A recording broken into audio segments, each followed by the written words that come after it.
وبركاته. وعليكم السلام.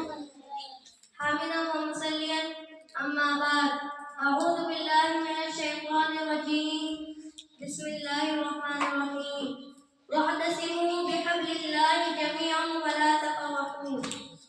بہارے نوت تھے تم ماضی میں اباد خزاں تم ہو. بہارے نوت تھے تم ماضی میں اباد خزاں تم ہو. نشانے راہ تھے تم ماضی میں اب تو بے نشان تم ہو. تھے تم ماضی میں شعلہ آج بسمتا دھواں تم ہو. نہیں جس کا ٹھکانہ کوئی ایسے کارواں تم ہو.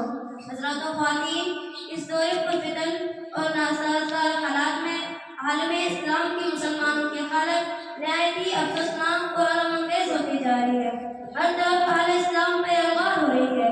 فرقہ پرست طاقتیں مسلمانوں کی غلامی کی ذلت آمیز زنجیروں میں جکڑنے کے لیے کوشاں ہے اور مسلمان زندگی کے ہر شعبے میں انحطاط کا شکار ہے.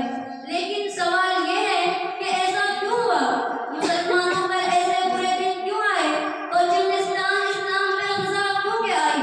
اگر ہم سنجیدگی سے غور کریں تو ہمیں معلوم ہو جائے گا کہ آج ہم نے اتحاد و اتفاق جیسے عظیم دولت کو کھو دیا. حالانکہ ہمیں معلوم ہے کہ اتحاد و اتفاق ایک عظیم دولت ہے. یہ اتنی عظیم دولت ہے کہ اسے اپنوں نے نہیں بلکہ غیروں نے بھی اختیار کیا ہے.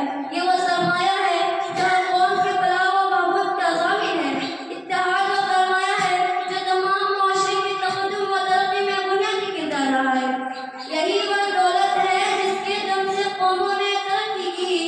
یہی وہ دولت ہے جس کے دم سے قوموں نے ترقی کی. اسی کی ختم ہونے سے خزاں آئی زمانے میں. چنانچہ پوری تاریخ گواہ